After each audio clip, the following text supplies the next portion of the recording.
470 has been an Olympic class since 1976. It's aimed at lighter crews with a small helm and taller crew. When they're together, these pairings are quite easy to spot in the boat park. Gorky, what's it like to sail this boat?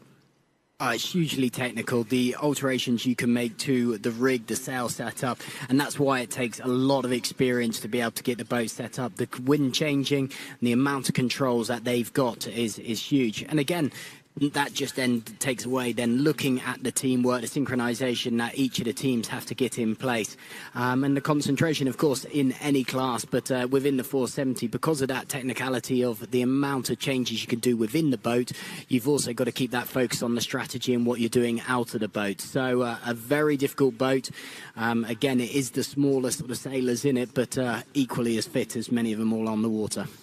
All right, well, let's set the race up for you. There's a real battle set up for every medal. The top four can all win both gold and silver. And what a tussle for bronze as well. The Japanese and Hungarians equal on points in third and fourth. But it's the lads from Catalonia who are the ones to chase.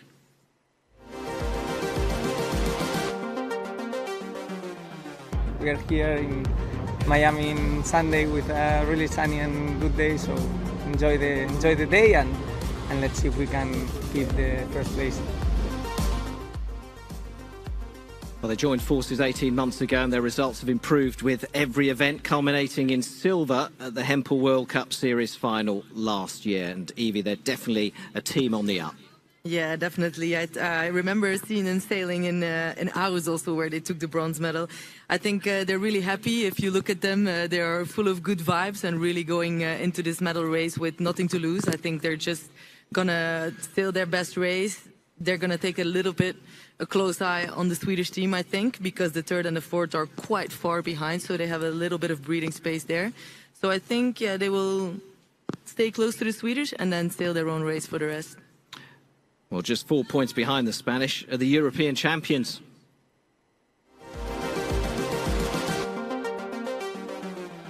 I think it's super key with the tempo in the boat.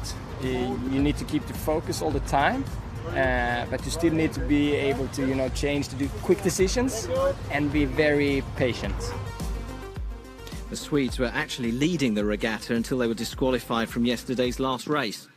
Yeah, that's right. They had an incident on an upwind leg, Rule 10, which is the port and starboard, and so they were approaching on port and didn't give way to the Swiss boat that was approaching on starboard, and so due to that, the penalty was a disqualification of them in that race, and that saw them slip to second. Just under 4 minutes to go. I'll just correct myself. There is a point between third and fourth, just in case the Japanese fans were a little bit worried. Ichino and Hasegawa are in third with a point advantage over the Hungarians. But still, a real battle ahead in this. Should be some exciting racing. And are we going to see a tactical battle just like we saw in the women's here? Well, I think it's already going to start at the start, because as the line is positioned right now, there is a port side advantage, which is quite big actually. It's about 25 to 30 meters. But we've also seen with the women that there is some tide pushing them down. We saw the German team experiencing some issues, being too close to the line. So I'm interested to see how the guys are going to approach it, because it's really not so easy to know how far you are from the line and how much you are drifting towards the vessel. And yeah, I'm looking forward to seeing who's going to do that best, close to the pin end. Again, as well, we see that breeze just kicking in and having that left-hand shift. So when they come away from that line, it's all going to be about when they tack and take that first shift back across, and whether they ride it out towards the mid-right-hand side of the course. That's something we'll see how it all pans out. But again, positioning yourself down towards that port end of the start line minimises the opportunity you've got to be able to get back across towards that right. So again, it's a risk and reward, and how much you put yourself in that risky position of being down towards the pin end to gain that bias, because your strategy might be to go out towards the right. Yeah, that's true. But I think if I would talk from my experience, I was always someone that really liked to start at the ends. And I think if there's only such a short line and the advantage is 30 meters, then it takes, worth the risk on doing that. And then you just have to make sure that you have a good start and that you can still do your strategy. I think these guys are good enough to do that. It looks like the breeze is up by the fluttering of those flags. So this is good news. Remember, 5 medal races scheduled for the whole day. We've had 1, so 4 still to go. The Finn, the Laser and the Laser Radial to come after this 470 men's race. Yeah, you're definitely right there, Alec. We can see from the analytics that there's 8 to 9 knots now, so that's definitely 3 to 4 knots more than what we've seen at the women's 470 medal race. Well, we had a few jokes at the expense of the weather forecasters yesterday because they got it completely wrong. But today, so far, it's been spot on. They said it was going to start light and it was going to grow through the afternoon. And then I think it's going to die off sort of mid to late afternoon. So the race officials will be very keen to get these races away as quickly as possible and on schedule. Interesting, in the bottom corner we can already see the Spanish and the Swedes right alongside each other, just keeping track of where they want to be, so not putting themselves into a specific match racing, but they want to be right alongside each other.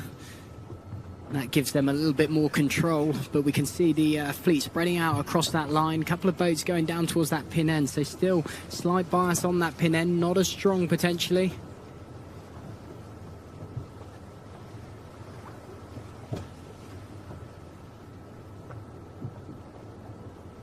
So there they are, lined up.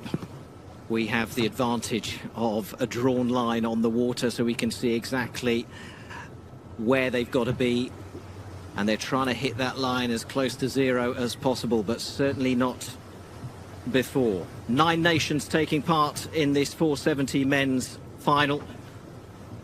2 from Japan, but it's the leaders from Spain that we're keeping an eye out on.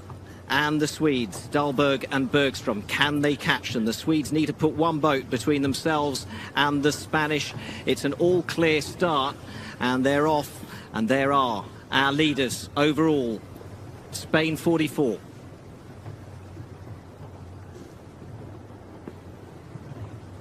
Yeah, and the Swedes going in for an early tech, while the Spanish are continuing towards the left side.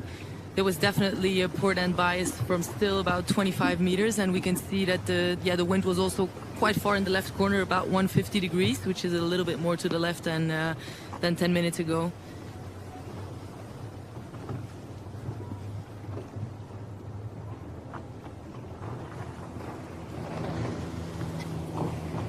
So looking at that graphic there, we can see Dahlberg and Bergstrom.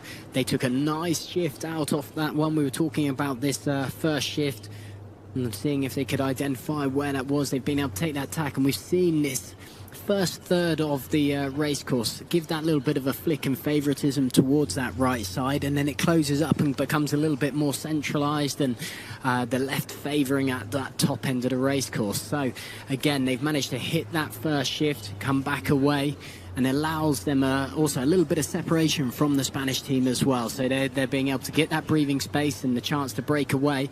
This is the opportunity to try and capitalize on some advantage there. Yeah, definitely. So we can see the Spanish team going definitely for that left side together with the Japanese, Ichino, and the Hungarian. So they're staying close together. And then we have Dahlberg, pretty much out on their own compared to their nearest rivals, more towards the right side. And the wind is, more or less quite stable at the moment. So it will be interesting to see how that's going to play out. But at the moment, it's the hugely experienced Stuart McNay and David Hughes of the USA leading this medal race on home waters. But it's close, and it's very early days.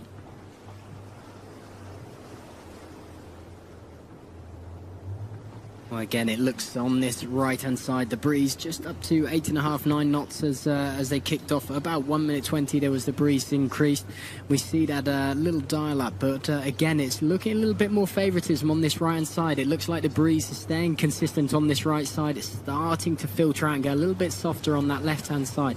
So the opportunity for the Swedish team, Dahlberg and Bergstrom, here to take that tack back across and come in towards that midsection line and put them in a controlling position over the Spanish could be a strong move. So keep an eye out for that. At the moment, the breeze staying in this left shift phase, so they're all boats holding this port tack across, just waiting for that slight header, and as soon as that header kicks in, they'll be gone.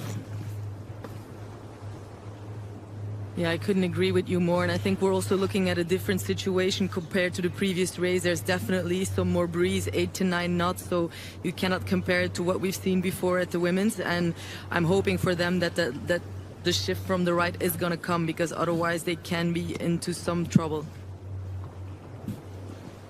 You can see the top 3 highlighted in the mini-map on the bottom left corner of the screen. It gives you a good overview of who is where in the fleet. Yeah, now this is where the challenge comes for these boats over towards this right-hand side, tracking right up towards that ley line. So they have cashed in, they've risked it all on this side. Now it's a matter of trying to get back across. The Swedes there just taking that tack underneath the Stars and Stripes boat coming across on that right-hand side. We can see plenty of movement across that water again, so having to work the boats to cruise out on that wire. So this breeze is maintaining in this top section of the course, but these right-hand side again has given that little bit of a benefit and kick on this first. Yeah, definitely. And I would say definitely some more pressure also. If you look at the speed the boats are going, Dahlberg and McNeil and Hughes are going 1 knot or maybe even 1.5 knot faster than the ones that are more towards the left.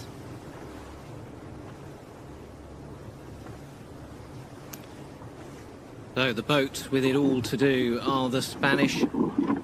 Chamar at the helm. Here they are.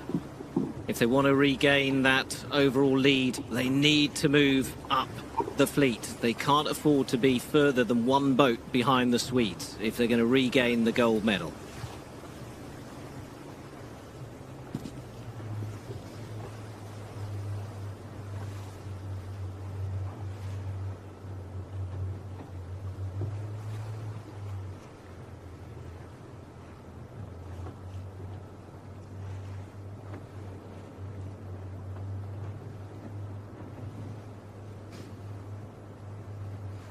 Yeah, so at the moment, not so much going on. Actually, everybody's on starboard tack, going towards the mark, and yeah, not taking too much risk because they've probably seen there is some tide, so they don't want to do too many tacks, and just everybody's waiting till the very last moment to go for that mark. Dahlberg and Bergstrom here in shot, looking around, working out their next move.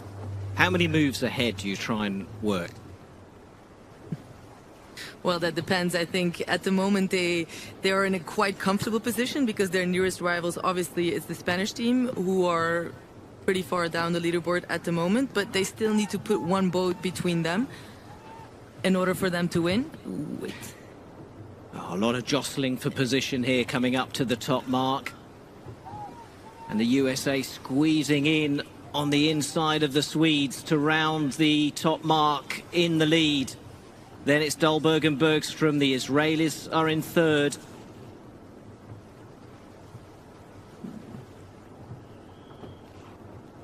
Yeah, you can definitely see that the current is pushing the sailors almost onto the mark there. Our overall leaders going into the race are round the mark now, round in the middle of the fleet.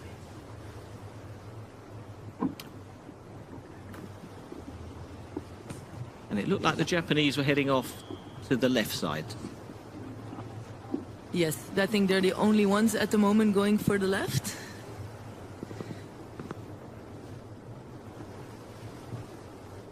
Yeah, but I'm actually thinking they're doing a penalty turn. I heard the whistle in the background and was just trying to define where a penalty being handed out, and just looking at the Japanese boat there, the kite came down and they were going into a penalty turn. What that penalty is we'll try and identify, but certainly not the place they would want that to be. Well, so we've flown ahead to the leaders, the leading 2 boats here in this medal race, and the one in 2nd place is leading overall right now. Yeah, I thought maybe it was because they touched the mark. We could see it, I think, from the close-up, and then it makes sense that they would go the other way to have a little bit more room, because if you have to do a turn and you're having 8 boats be close to you, that's really impossible, so that would explain why they went to that side.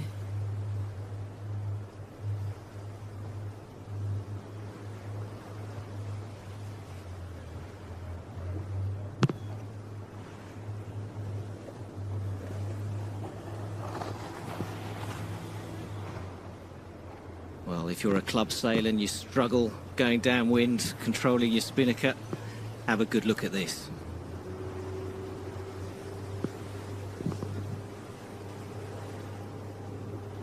Again, it's identified a clear side that all of these sailors want to stick on, so it's becoming that position of when that first jibe goes in. So we're going to start to see boats peeling off, just as I was saying there, the third boat peeling off. But everyone remaining strong, so quite happy with that side of the race course. I'm sure once a couple more start to go, they'll all start to go. So there's the first two boats, McNair and Hughes jibe, simultaneously Dahlberg and Bergstrom right alongside them. And now they're all filtering in behind. Yeah, and Dahlberg and Bergstrom in a pretty comfortable position. I think they will focus on winning the race now, or on staying in this position, and hoping that they can keep one boat in between them and the Spanish team so they can hold on to the gold medal.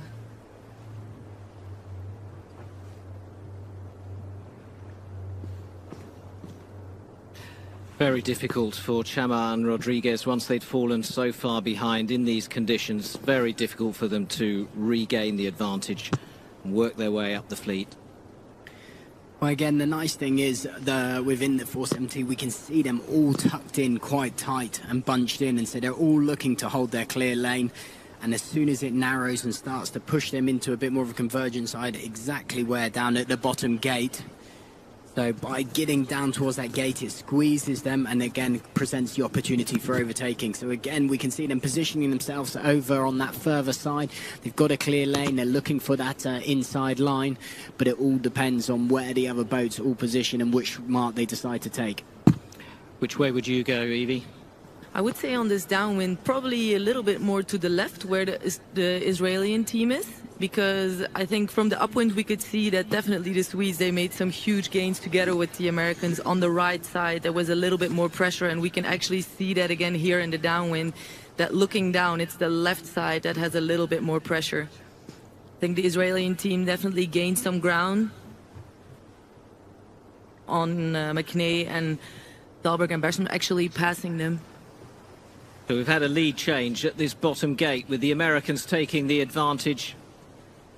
Hassan and Harazi of Israel neck and neck with Dahlberg and Bergstrom. Here are the Spanish now, coming through the gate.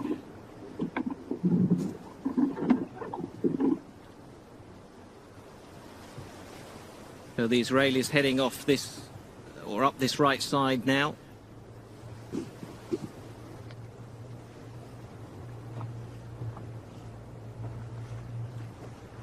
So the Spanish team in the middle of shot there, as soon as they rounded that gate mark, took attack, cleared themselves away. It gives them a nice opportunity to clear a little bit of speed, get a clear lane out. Again, there is still that lifting left shift, so it enables them to hook straight into that. But again, it's escaping a bit of traffic. They've got to just try and break away from the Swedes, try and sit off a little bit out of kilter with them, and it gives them every opportunity to be able to come back and attack them. If they end up just doing a follow my leader, then they've got no opportunity to gain back in. Yeah, definitely. I think the Japanese and the Hungarian are not in a position that's really threatening them, so they have to do something if they want to, you know, take the gold back. And then, yeah, you have to do something different than what the first ones are doing, I guess. So, and going to the right isn't that bad at all, because it's been good now for the first upwind and the downwind. So I don't see this as a bad thing, actually as a good thing. But of course, the Swedes are quite far in front, and it will be hard for the Spanish, I think, to pass them.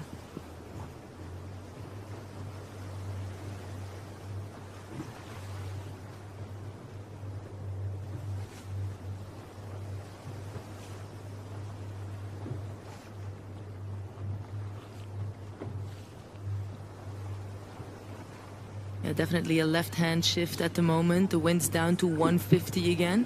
Was more or less 165, 160 earlier on. So that explains why everybody's sailing on port tack.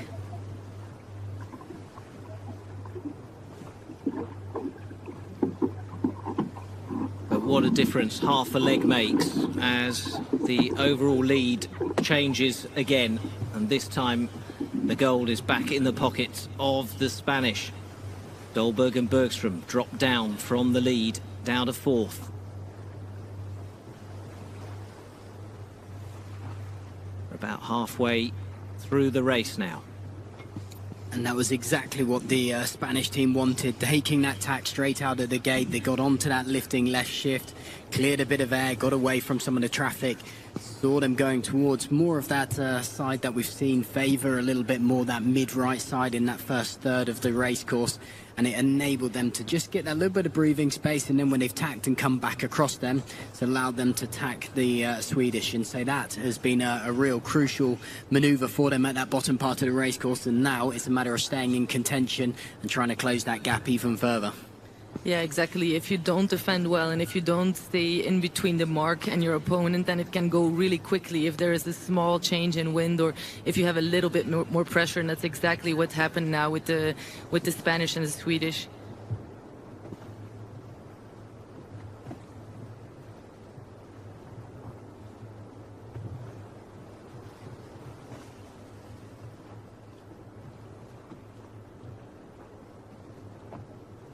A good overview of where we stand there as we head up leg 3 towards that top mark.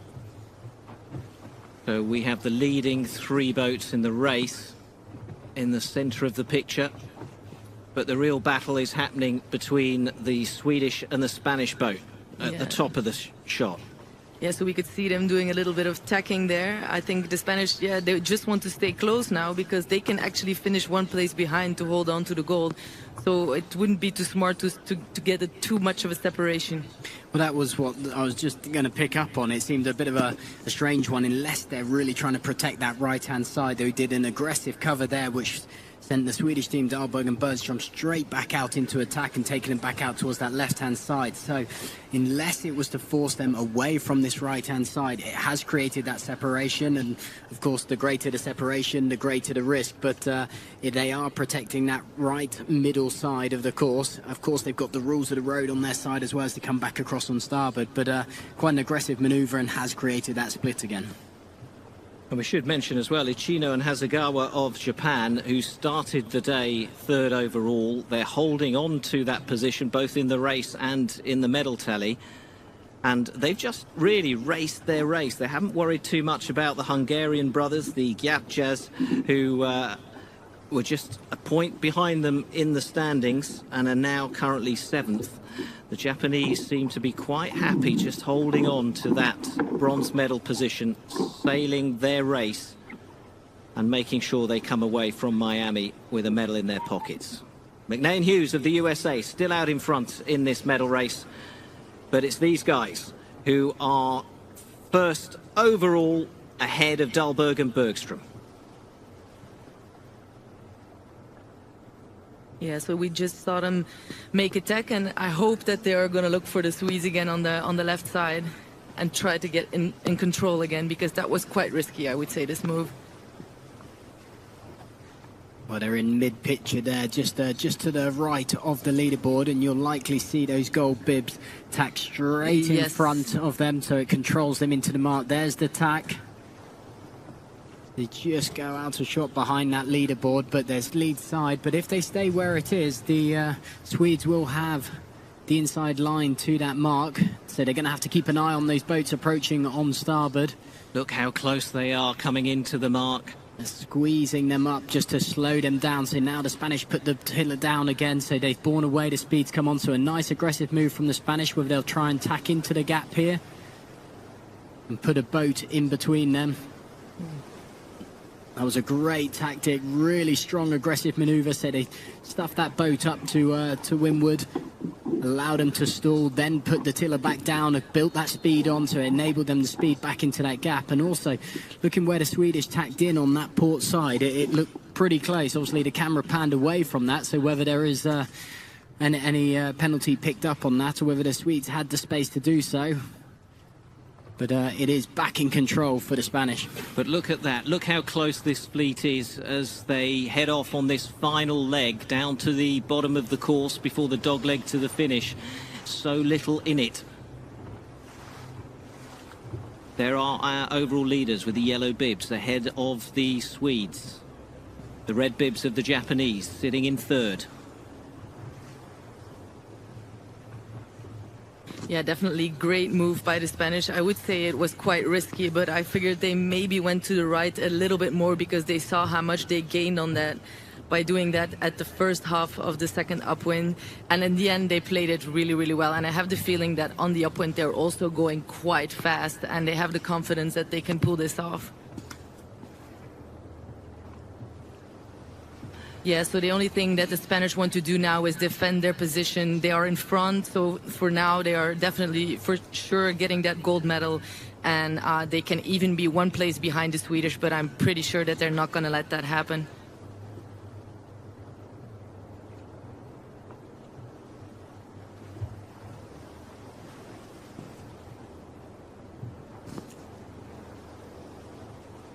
For the American fans watching this, wondering, is there a possibility of a medal for McNay and Hughes? Well, as things stand, there isn't. They started the day, it's 6th overall. There was a mathematical possibility of them winning bronze, but as things stand with Achino and Hasegawa racing so safely and so confidently, it's looking unlikely that they'll be able to snatch a medal. But they've done everything they can, the Americans. They're out in front and they're looking good to win this medal race. So here we are with these three boats. This is exactly how it panned out at that windward mark. The Spanish squeezing in front of the Italians and then forcing the Swedes one place back. But the Swedish team are really being quite aggressive, putting the moves on and trying to close that gap. So you can see the Spanish are the ones that are going to have to keep their eyes out the back of the boat. They are being able to soak a little bit lower, which holds them on that inside line to give them that opportunity to jibe into that mark. But they've got to keep an eye on just making sure the Italian team and the Swedes don't take that slightly higher line, gain that bit of space, and just get that pace over the top.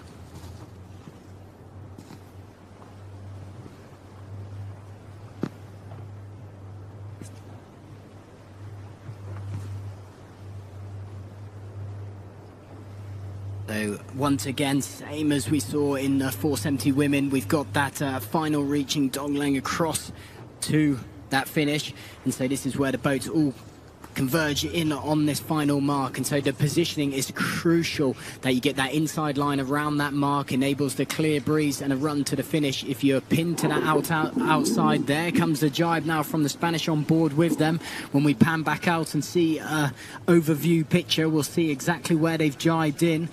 They've gone slightly earlier, whether it's to protect themselves from the Swedish. So the Swedish there are on the inside. And so it's panning out as a very similar view that we saw within the women's 470. This is exactly the point where everything changed in the women's medal race.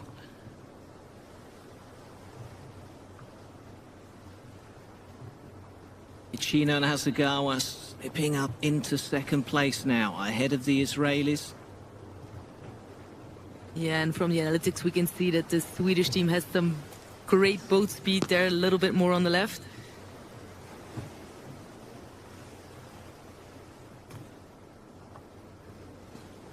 Now this is where it's all going to pan out, where the Swedes can come in on this mark. Will they take it a little bit further down towards this leyline? Now the jibe comes in, so it's all going to be a matter of speed. We can see the gold bibs just third in from the right. Look like they've still got a little bit of breathing space and space to jibe. They've got the Israeli team just tucked in below them. McNay and Hughes out in front, keeping out of trouble. A great controlling jibe there from the Spanish team. They jibe straight in front of that little cluster that should see them leading behind. The wave behind shows they try to soak down. We see the mark just over the left-hand side into the jibe. A great controlling position. Good tactics, good boat maneuvers from the Spanish as they round that mark, followed by the Italians, and then you can see the Swedish coming in just right now. And then it should be a straightforward procession to the finish line. McNay and Hughes have this race in the bag, but as things stand, it's the Spanish that'll take gold in Miami.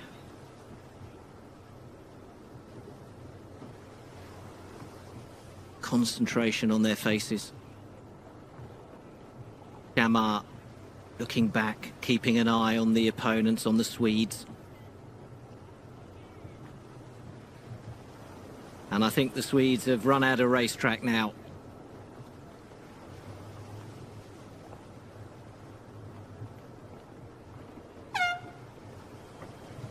Stuart McNay and David Hughes of the USA register their first victory of the week in Miami. Round of applause and a cheer from the home fans watching on the screen. Their fourth podium of the week.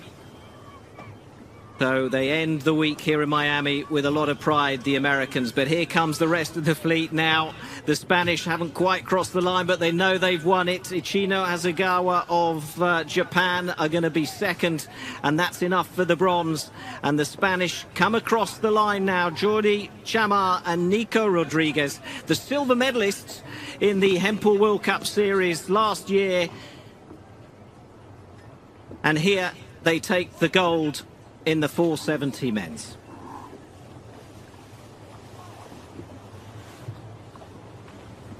They've consistently been on or near the podium throughout the week, the Spanish.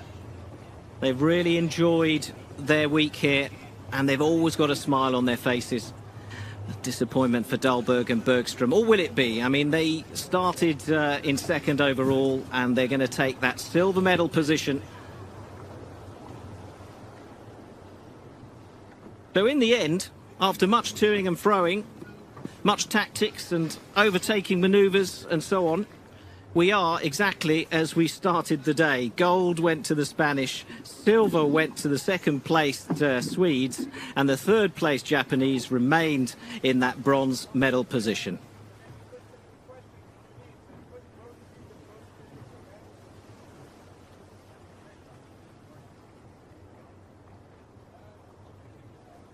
Chamar and Rodriguez finished 14th here in Miami last year, but we saw their progression as they continued on their campaign. They continued to work together, to train together, because they were a new pairing in 2017, and their results improved as the World Cup Series unfolded last year. 14th in Miami, became an 11th in the air, and then finally a silver medal in Marseille in the World Cup Series final.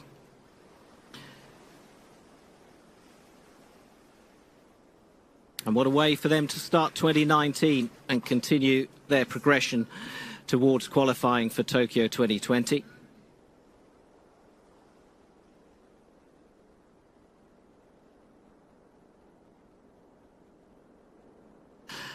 And so we're going to hand over the mic to the Spanish pair, and we're going to just find out if they can hear us.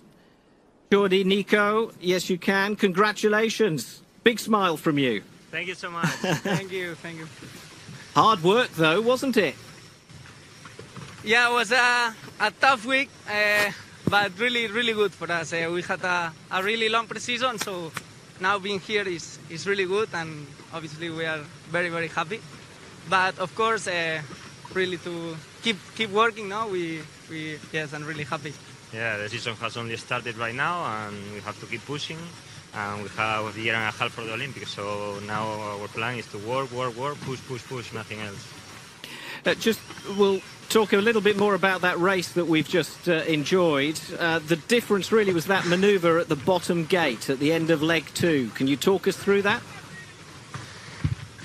Was really, really tough, no? We had all the time the points in our mind, and yeah, that bottom mark on the gate, we saw we were closer than them, and we said, okay, now it's now or never, no? So we managed to do a good second upwind. Also, a good approach. We managed to slow them a bit in order to make them better away the Italians. So yes, very, very happy. It was a really tough race, but it's good. It's good also to learn more about medal racing. And yeah, hope we can have many situations like this in the future. Once you've got your celebrations out of the way tonight, what is next on your Olympic preparations? Now we will go next month to Japan, 2 weeks to do some pre-season also, and then we will go directly to Palma, and we will train there for the Princesa Sofia. That is one of our goals in this week, this year. Yeah, a very big, important tournament for you in Spain. That well done, congratulations. It was a really entertaining race. Yeah, and say hi. Well, we just wanted to say thanks to all the people from Spain who has been watching us during all the week. So. And all the team. You can tell them in Spanish if you want. Bueno, gracias a todos los que nos habéis seguido esta semana desde casa y nada, también, bueno... todo el equipo que hay detrás. Sí, todo el equipo y nada, sí. Muchas gracias a todos. Así que nada, hasta luego. Well, I'm in the mood for a glass of Rioja now. Corky, take us through the race. Well, again, what an amazing race. Same as we saw within the women's 470.